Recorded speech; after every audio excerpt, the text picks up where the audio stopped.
Hello, everyone. Welcome to the series of interviews on Yokoyama Katsuya Sensei. My name is Mateus Ferreira.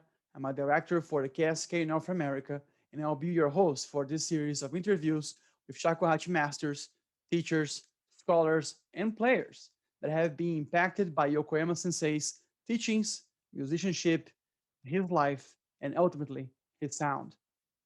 Today, I'm joined by Marco Lienhard, a professional shakuhachi player who has been playing the shakuhachi for over 40 years. Marco lived and studied under Yokoyama Sensei in Japan. He was also a member of Onde Koza, a taiko drumming group, Japanese drums, where he played for over 18 years. In 1995, he founded his own taiko group called Taikoza. And with Taikoza, he toured extensively in the US, Japan, Mexico, Europe, performing more than 3,000 concerts. He made appearances in the world's most prestigious halls and venues, including like the Carnegie Hall, the Boston Symphony Hall, Osaka Castle, Hong Kong Cultural Center, and the Suntory Hall in Tokyo. I met Marco in 2009 when he came to Brazil for the very first time. I organized and produced a series of concerts and workshops for him for a number of years. I also became his student and helped him connect to other students in Brazil as well.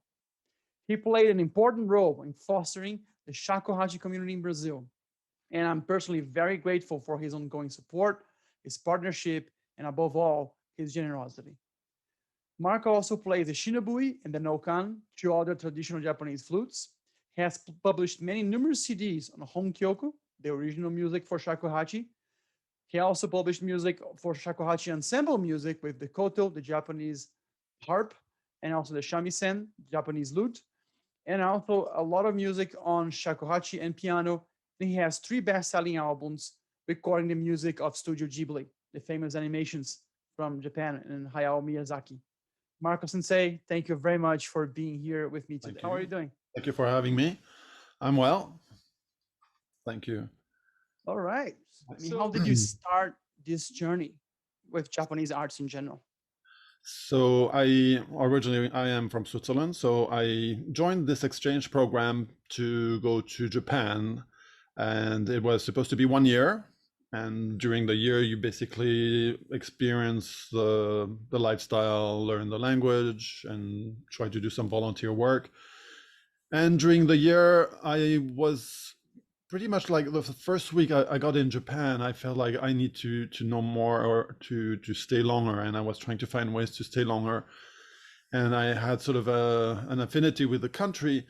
So as I went to Japan, I played the silver flute and the piano in Switzerland. So I had brought my flute with me, and I had never heard the shakuhachi before. I had heard some music that was supposed to sound like a shakuhachi, but played on a what do you call the block flute, the recorder, and so I knew of the instrument, and somebody said, "Oh, I'd love to have one when you come back," and so I had heard that there was such an instrument, but so I arrived in Japan, and after a few months, I discovered this group called Onde Koza, and the group that I later joined.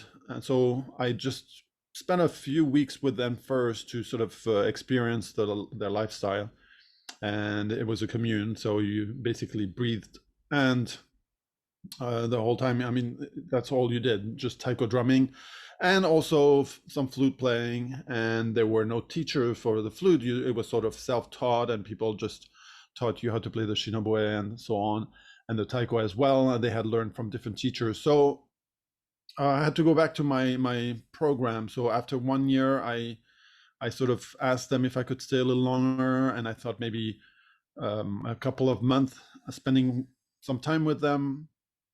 And when I actually met them the first time, I was in Osaka for about a year, and they came to Osaka to do a concert, and they invited me to come and see the show. And during that time, that was the first time I heard the shakuhachi, and that was one of Yokoyama's student. That was Furuya Sensei who played.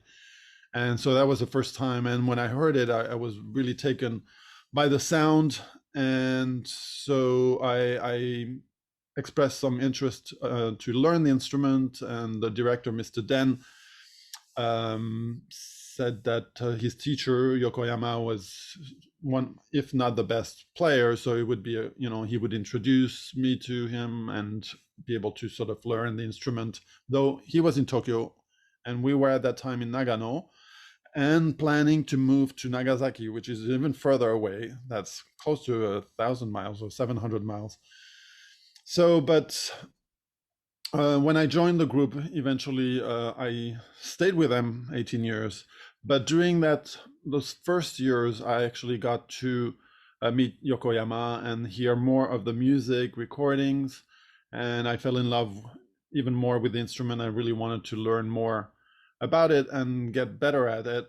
And I would go actually once a month, about for a week or 10 days, to Tokyo, and I would stay in Tokyo.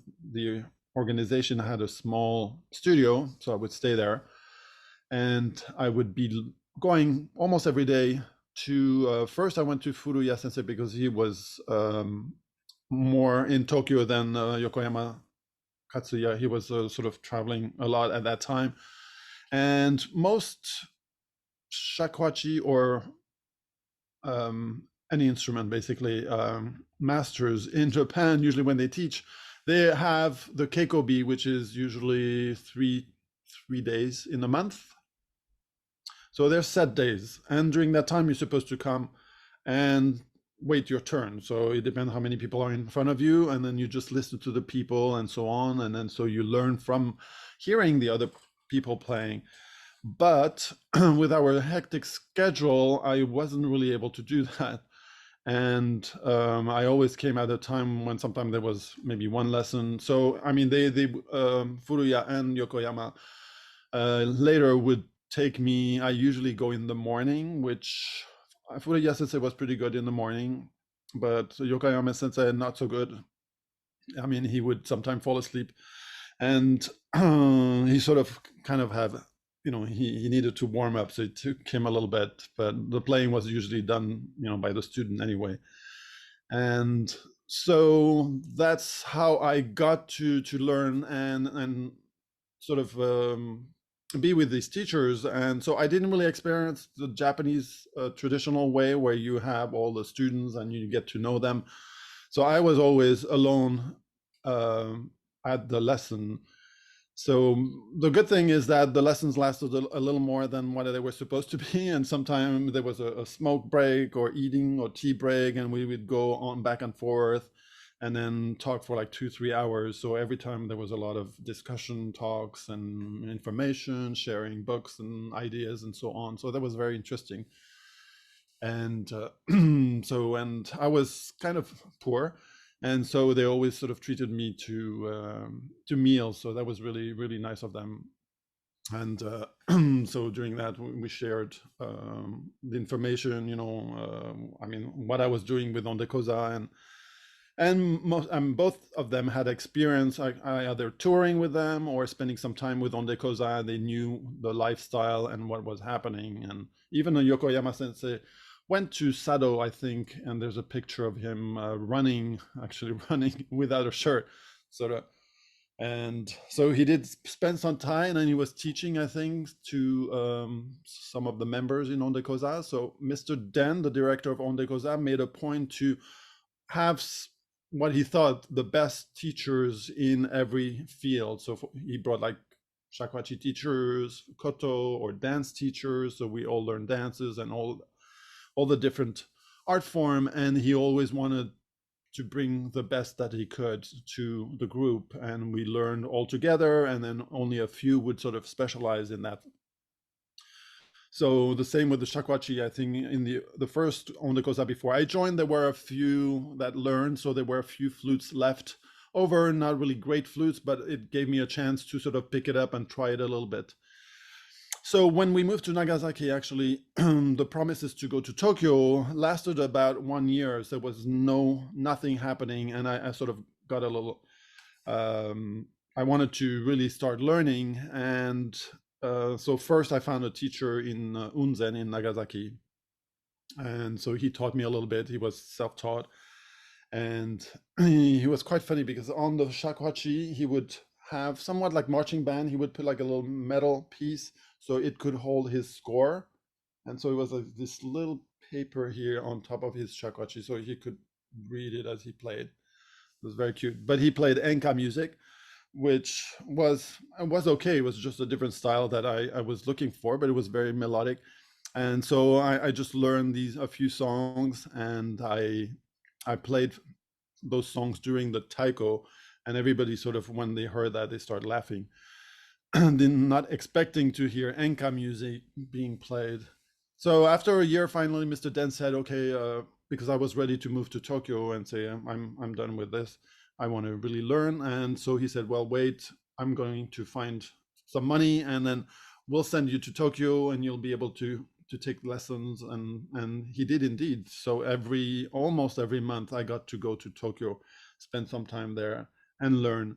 And then I would come back for a month and just study every day, 4 to 5 hours actually, in the morning, noon, and in the evening. We had about, other than that, 6 to 7 hours of taiko, and I would say about 3 hours of running. So that was a full day as part of our training. And one thing that the director, Mr. Den, asked me to do is never to practice inside. So he said, we need to have you sort of get your sound to be bigger, and you will be playing in bigger halls, and usually no microphones are used. So you have to sort of project. So if you play outside, you don't have that feeling like in a smaller room that your sound is big and you sort of become complacent.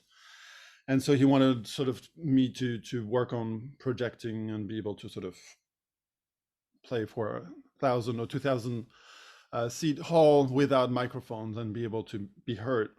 So I mean, we were on top of a volcano on a mountain. So even in Kyushu in the southwest, it was actually very cold in the winter, but I had to play outside, rain or shine. And so I would just warm up my hands and then play for 5 minutes and then go and then play again. And during the siesta, when everybody got to rest around, after lunch, I had to, well, I wanted to practice it. I didn't have much time, so I thought, well, I'm going to practice between 1 and 2 when everybody's sleeping. And so at times I was so tired from all the physical exercises, I would just be playing, and sometimes just my head would just fall. Thankfully, I never broke my teeth. But there was this spot right above the house where we were in Unzen, and it was a cemetery, and so Oaxaca, and so it was a great place because they had the Japanese tombs, and there's a little different. So it's a little bit like a table, so you can put your music. And I thought the spirits, if they're not happy, they'll make me know somehow, and I felt That's great. they should be happy. And if I see little, fires around or little flames or, some rustling, but I'll stop. But nothing happened. So it seemed maybe they were happy.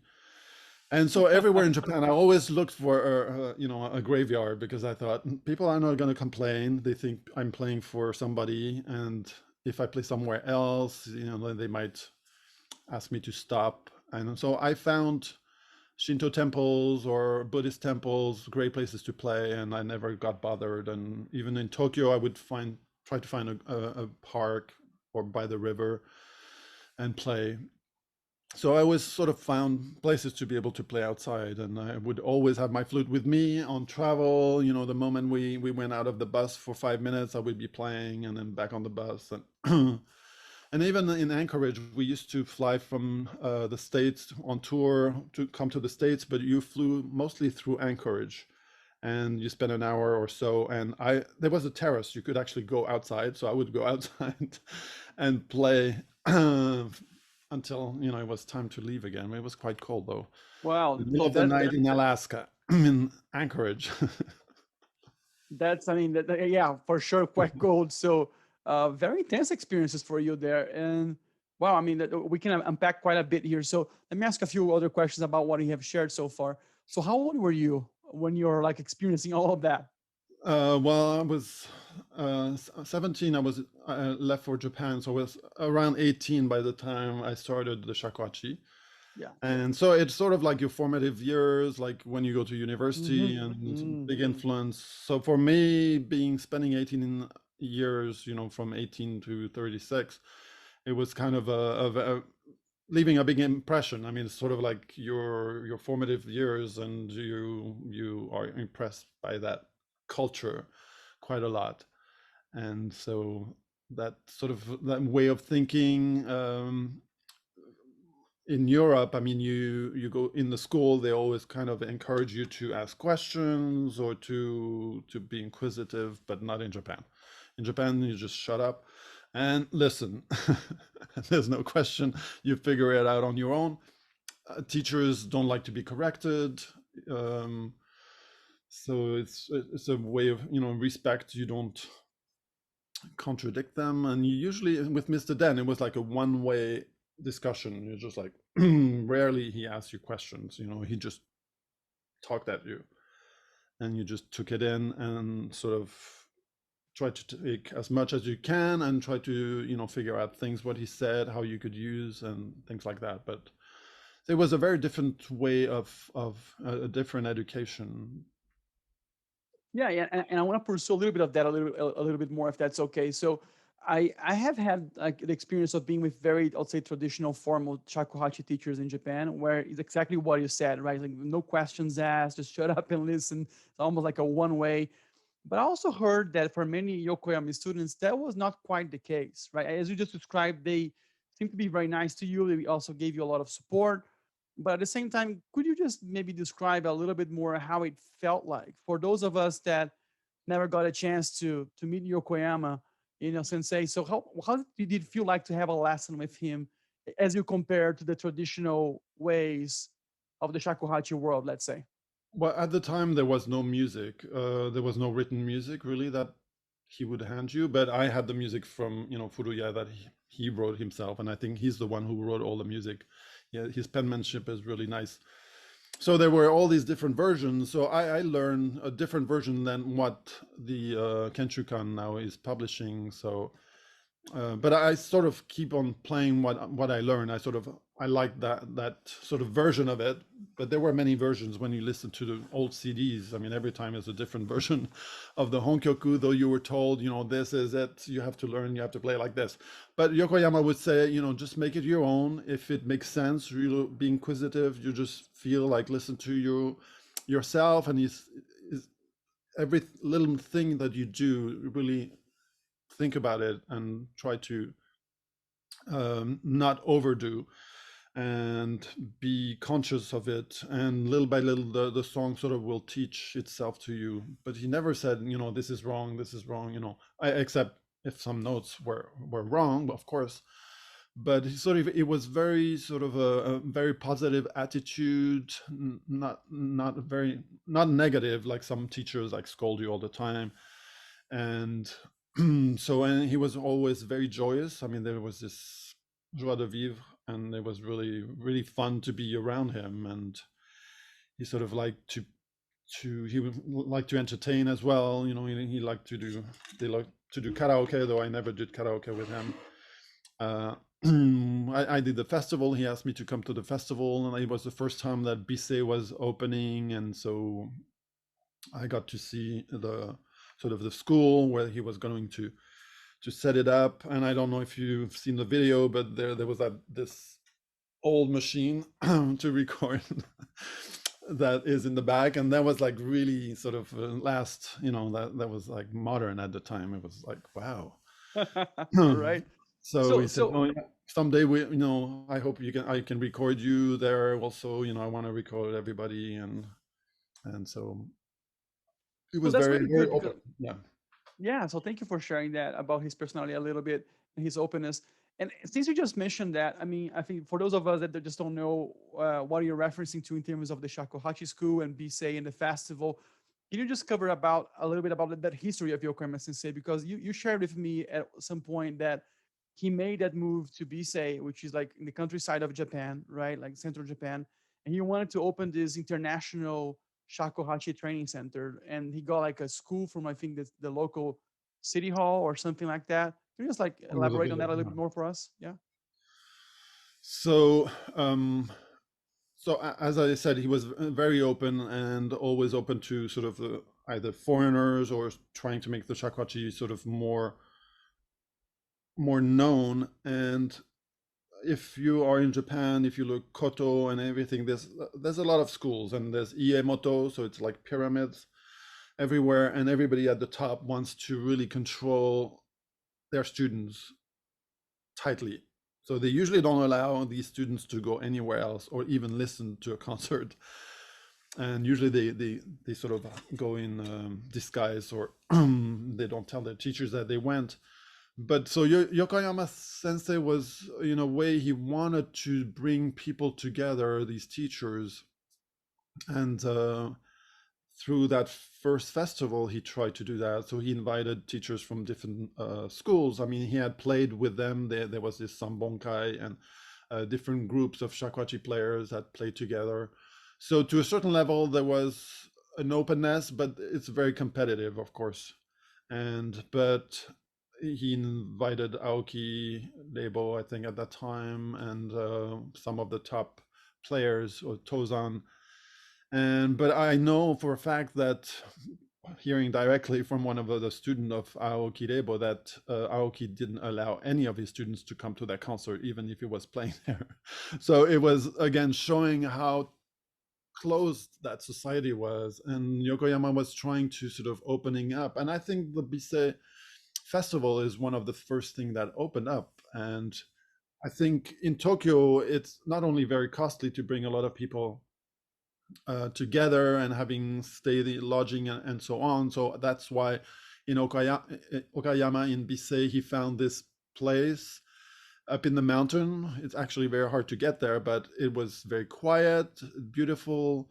It's Bisei means beautiful stars. You actually can see a lot of stars.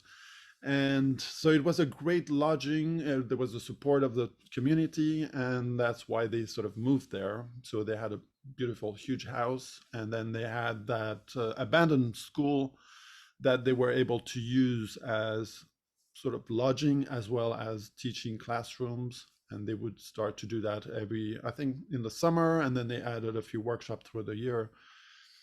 And so that's how sort of it started. And so it got that ball rolling of those festivals, and then little by little festivals happening in Denver and in different, Boulder, in other areas. But I think he was the first one. He had that vision to open up the shakuhachi, knowing that there was some interest from abroad, and try to widen sort of that the range of the instrument and bring people together. And he knew he was going against a wall, but he knew that somehow, something would happen, and it did.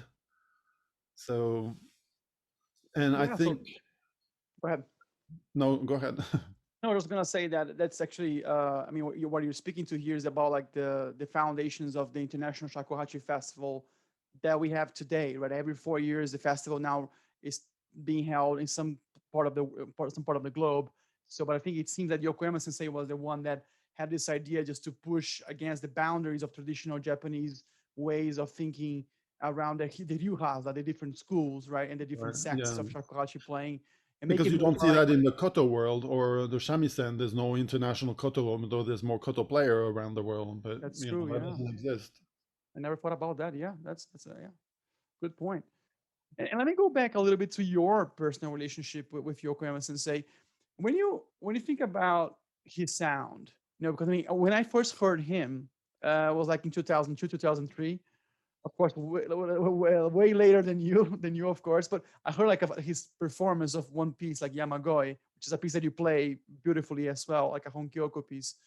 And his sound was really mesmerizing to me just because of the dynamics, the energy, the power. And that was not something that for me at the time, I started learning the Tozan school, like Mhm. Tozan Ryu school. I could not see that same style of playing. How did that impacted you? and how that shaped maybe your own style of playing as well. Well, for me, that was my first approach. So to me, that was Shakuhachi. So I fell in love with the sound too. I thought, I mean, he was very lyrical as well. Expression, the sound was warm, and there was some meaning. I mean, he told you a story, so you sort of, it wasn't like cold, technical, like some players at the time, who I will not name, but there's some very technical players where it just left me cold. I was like impressed the technique, but the songs were not very interesting. It's very technical, and but him, I mean, with Yokoyama, I felt like this really amazing sort of being drawn with the sound. I mean, I must say Aoki Rebo as well. I mean, I really liked his Sankyoku and Yamaguchi Goro, so I would study actually from the tapes because Yokoyama didn't play many Sankyoku.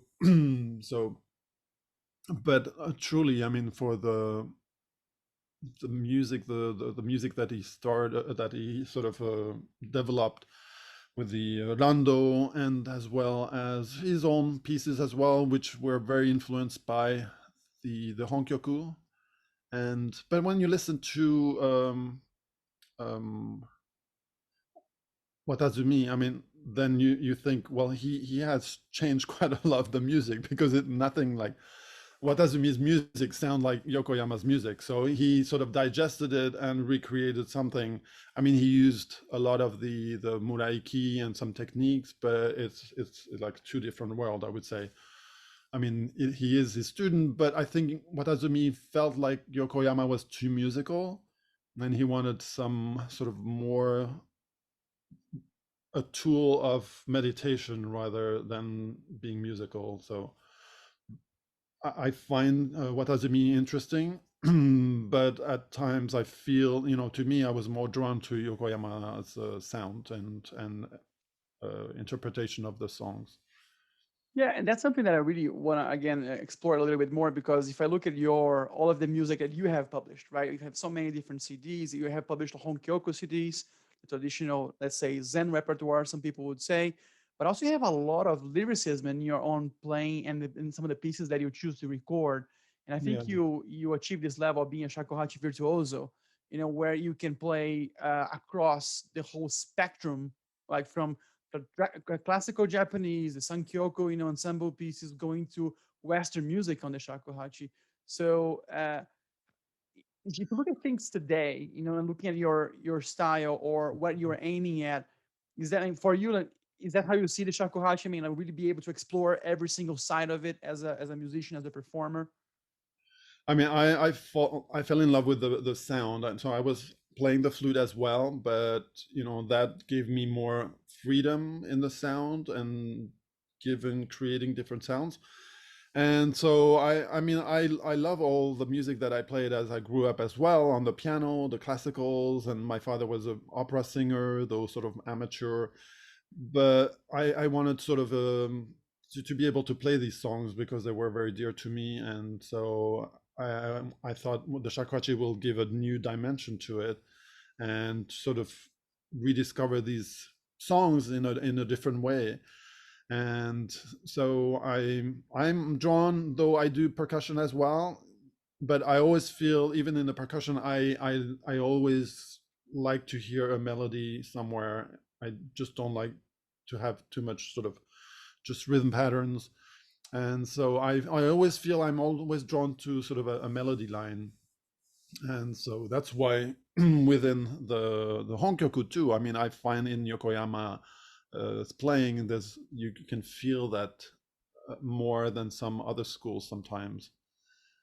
I mean, Tozan is also very lyrical, and when you think, I mean, it's a more modern sort of 20th century or early 20th century or late 19th sort of feel, and sort of more modern, technical, and but somehow, I haven't listened afterwards, after the fact, when I started learning. Then of course, I listened to all the different styles, and I was glad that I was able, that I started with that school, Yokoyama, instead of the Tozan, and I heard from different players that I met and other students that were learning different styles as well, that they had played for 10 years and were not never allowed to do a muraiki because they were told that it wasn't proper. And some players had heard actually probably Yokoyama first, and they went to their teacher in their town and they started learning, but they never learned the song they heard. And they finally found out that it was a different school. So it's a little Yeah, by exactly. I luck. mean, yeah, because for me, it was exactly the case. I remember because I mean, in Brazil, where I'm from, originally, I started to learn from a Tozan teacher, who was also a very kind teacher and really took me in. But I remember that time when I just like I got this Yamagoi, the piece, and said, "Sensei, I want to learn this piece," and they go, "I never heard of this thing before." And then I go, "Yeah, but they have this noise sound. I didn't know what a muraiki was at the time. That explosion of air." And they go like, "Oh, we don't do this here." And I go like, why? But for me, or this is just shakuhachi. And then that's when it came to me that you have that line, that really hard lines on the sand, really separating the style, separating the schools, and then you're in also determining your way of playing and your way of expressing yourself Yeah. with the bamboo, right? Yes. I mean, I think every instrument is the same, even a piano, even if it's you're touching keys, but you can hear that personality, the person. But with wind instrument, even more, I think you can sort of get more of that sort of the essence of the person you hear. And so it's very particular to that personality, the person playing. So, but as Yokoyama had such a great heart and openness and sort of this you can hear in that sound that is just so sensual as well as just beautiful. So that's what I was drawn, and I was just like, that was my focus. I heard that, I was like, I want to learn that instrument.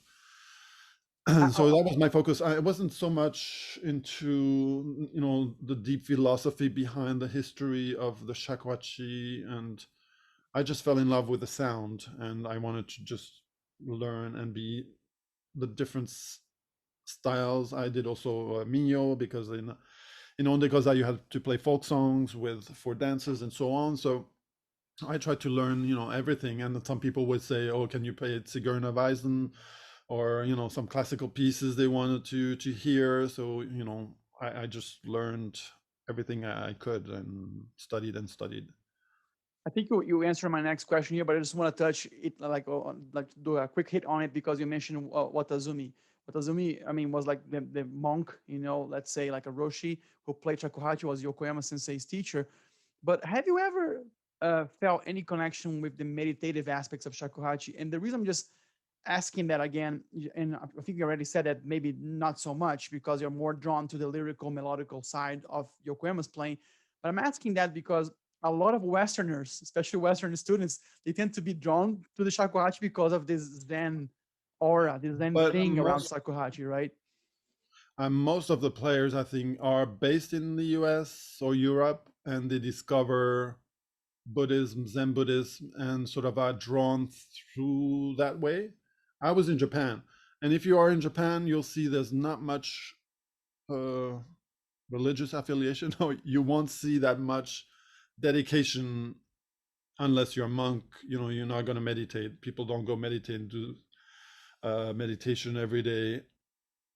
If they're just a regular person, unless you're a monk, you will do that. But here, people go to a zeshin and go for a week. So it's kind of a different approach. So there was never, again, there's no explanation. So you play the shakuhachi, you say, well, this comes from this temple, but there's no explanation on the meditation part of it. So you just take it as it is presented, and knowing that there's a komuso, but also that's sort of a folklore as well.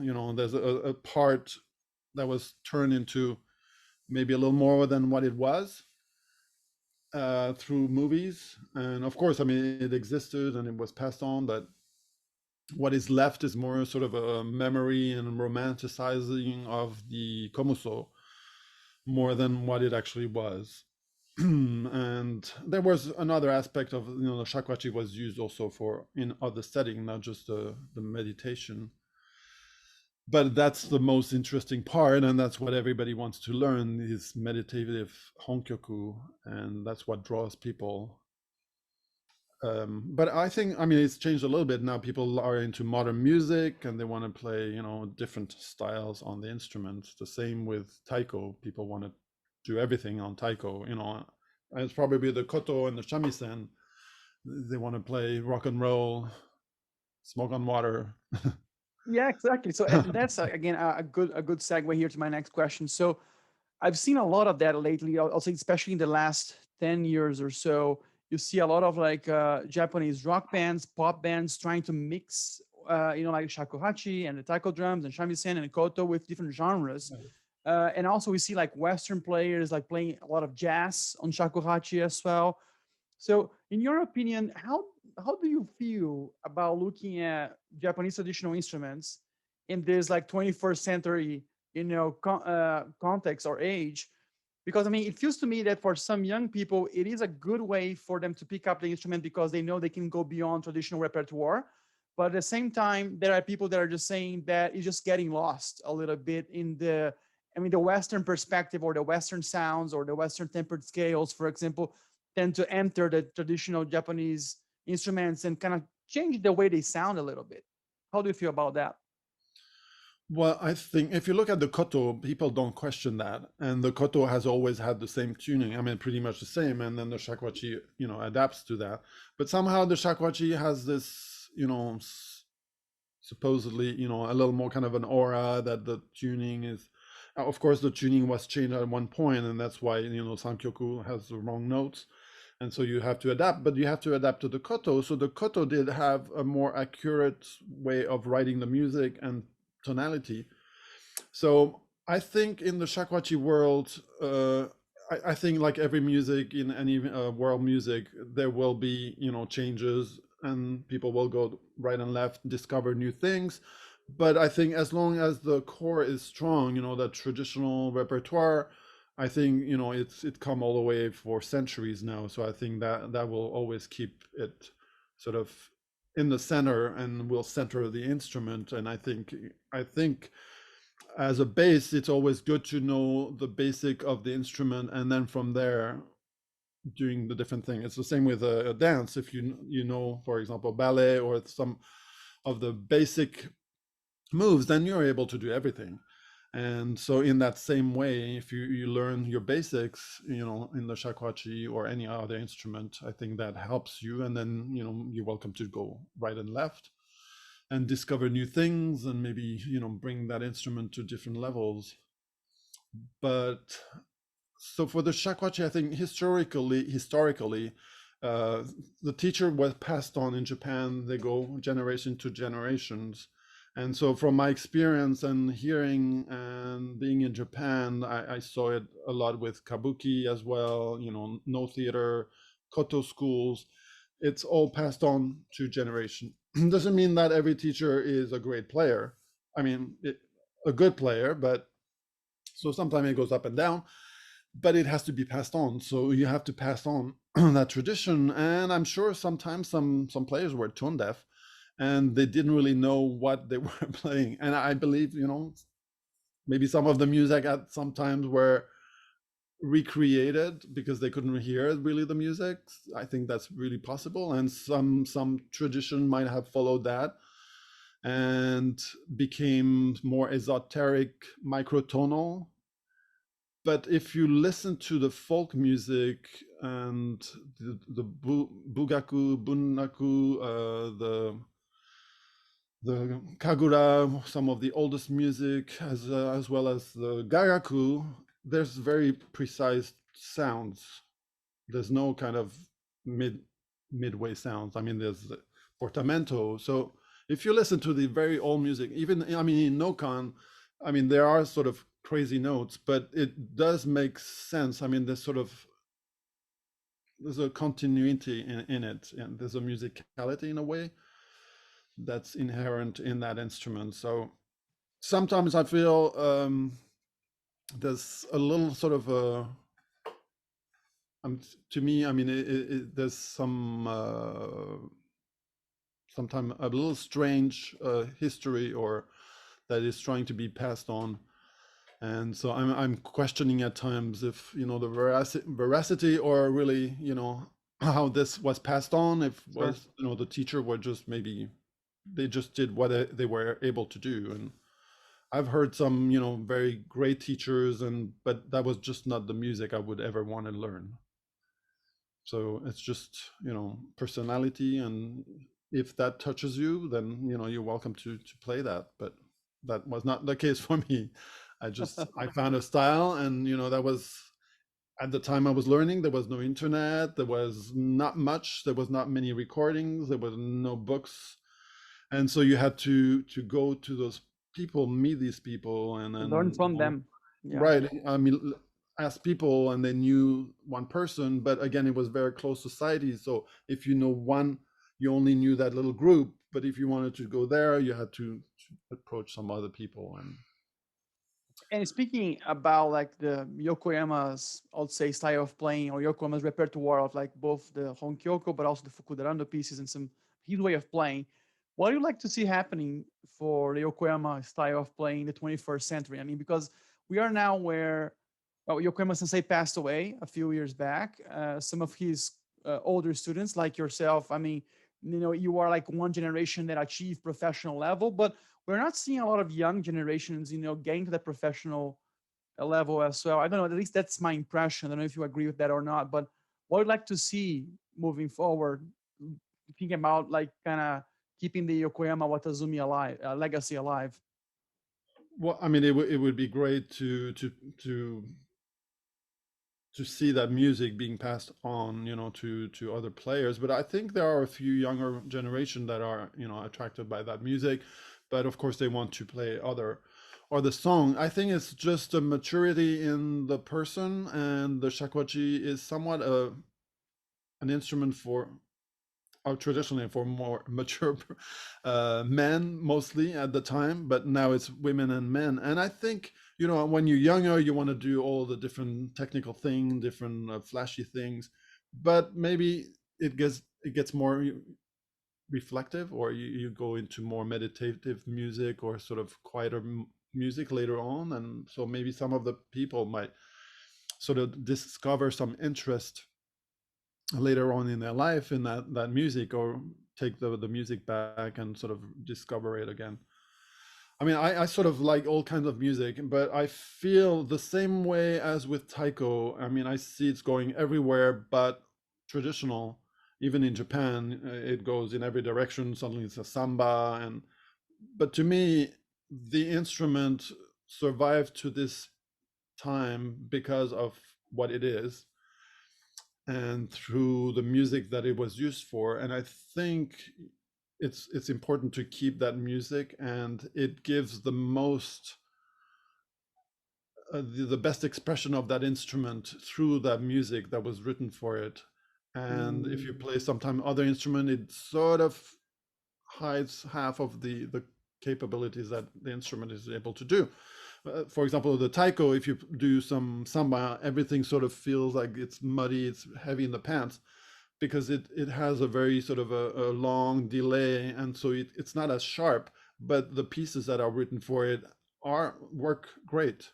So the same with the shakuhachi. If you try to play some more technical songs, sometimes it feels it's kind of dragging, or and I've never been a fan of too many shakuhachi players, because the sound kind of makes it droopier. I don't know.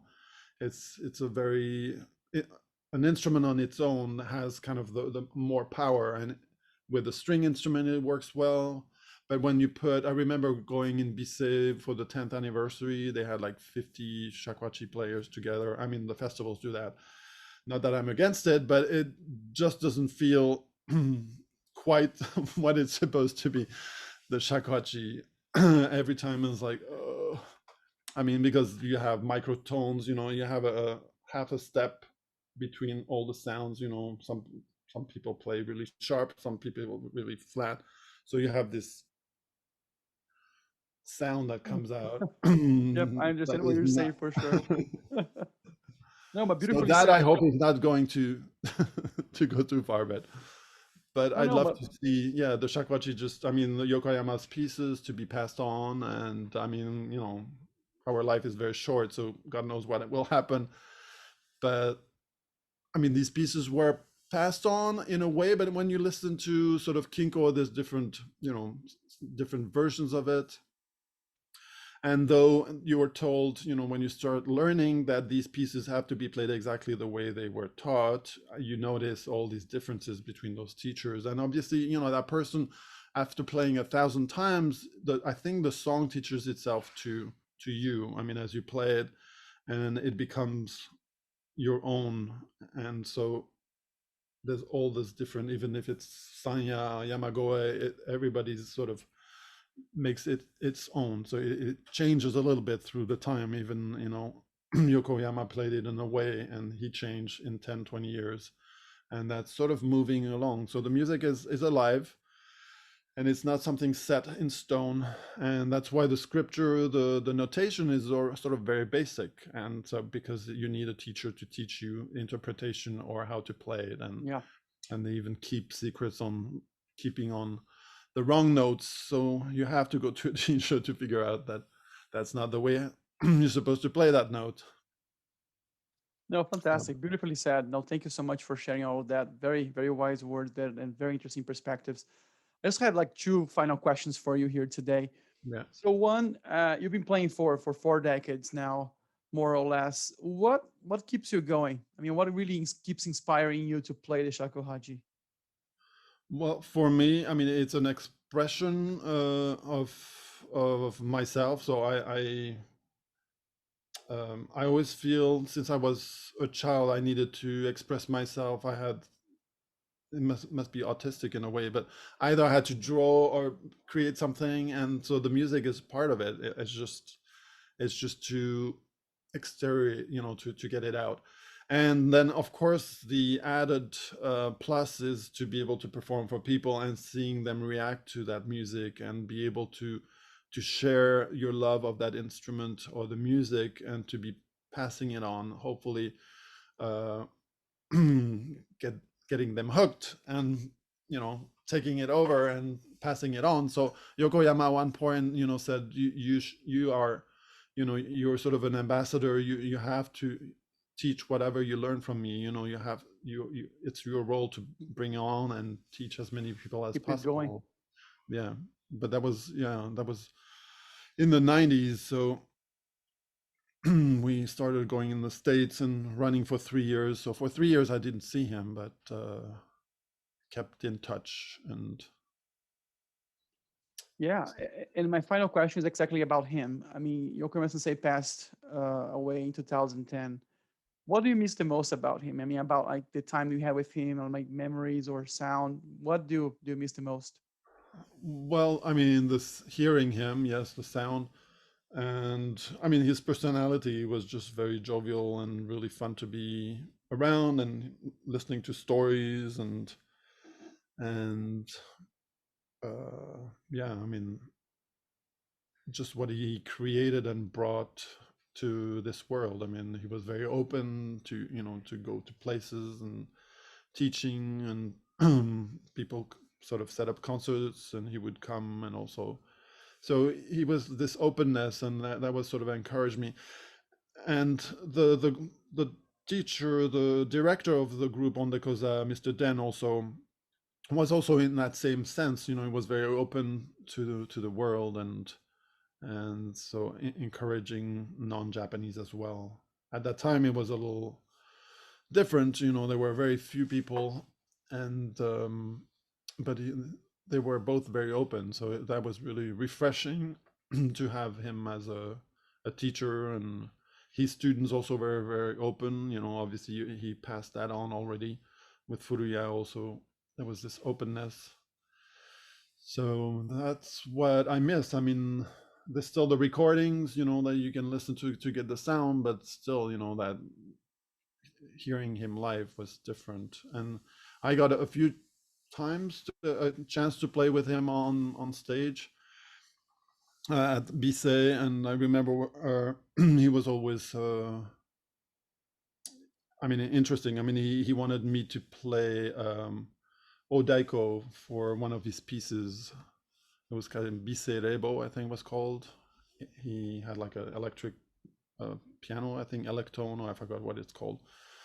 And he was playing the shakuhachi, and he wanted at one point he wanted the taiko, and he wanted absolutely for me to play in a fundoshi, which is a loincloth. And I had left the group already for a year, and I had spent time at the beach in Miami, so I had this really tan. And but so he sort of begged me to play, and was like, no.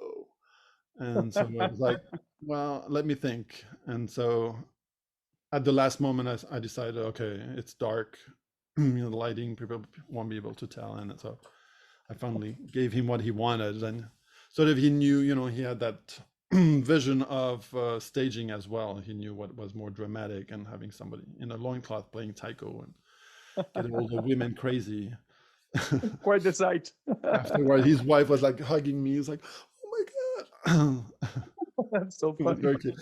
But I remember, like, the moment he finished the concert, there were all the people, in the auditorium. I mean, outside. It was kind of a Roman sort of style. And then he got on his motor scooter and just like put his helmet on, and he went away. I was like, whoa. He just needed his time off. He needed his quiet time, I guess, or Decompress as well. yeah.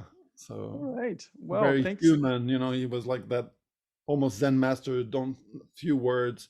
But I mean, in the lessons, I would say he didn't explain too much. He would play it over and over, but he wasn't exactly the one who would tell you, slowly do this and this and this. He would just play the song and blah blah blah. Sometimes when another student came, the few times, then he would have you play with the student. And so he said, well, it's good practice for you, you play the duet with him. And so he would just listen and critique afterwards, or have other people critique. He would have people work and little by little get used to hearing other people and sort of see what was wrong. And obviously then they could discover what was wrong with their own playing. Very well. Thank you so much for sharing such beautiful Mm. memories and You're stories about welcome. you and in Yokoyama Sensei, and also about your journey with Shakuhachi. So before we just end our session here today, any other final words for our viewers, for like people like starting to think about Shakuhachi, or people that are starting to think about learning the Shakuhachi? Anything else you'd like to say as final maybe advice here from you? Well, from experience and having, students, I think you'll discover, and as long as you perseverance is important. You just have to keep on practicing to get that sound. Eventually it goes all by steps. There's like a flat time where nothing really seems to be getting better, and then you'll find levels where you get better as long as you practice. So that's the point. I mean, I know in this time and age it's difficult to concentrate on things, but you need to there's a word in Japanese, otaku, which is actually negative, but it's become American, and it's sort of put yourself into that world and just kind of focus. And you need to do that with the shakuhachi, especially to sort of get to the next level and to understand. It's a difficult but very rewarding instrument. So I really encourage you to either pick it up or keep on and play. All right. Fantastic. Thank you so very much. I'll Thank make you. sure to put some of the links and resources here to Marco's Okay. works. So for his music, his published albums, you can see a lot of things on the internet. There you can download his music. But also he has also a series on how to learn the shakuhachi as well online. So make sure to have all the links that for you. Marco Sensei, thank you so very much for your time. I really Mateus, thank you. appreciate, again, your generosity, your openness. I can definitely feel that. And I felt that many times that you were with me in Brazil, in my house. I mean, many different fun things we had together, and all the support you have given me and many of my fellow friends in Brazil. And again, keep Pleasure. doing that for the world. I know that you were traveling tomorrow to Europe again for a series of concerts as we kind of end this horrible wave of COVID here, so we can bring some music and some joy to people. I hope to see you live soon Thank you. again. Thank you very much. Thank you.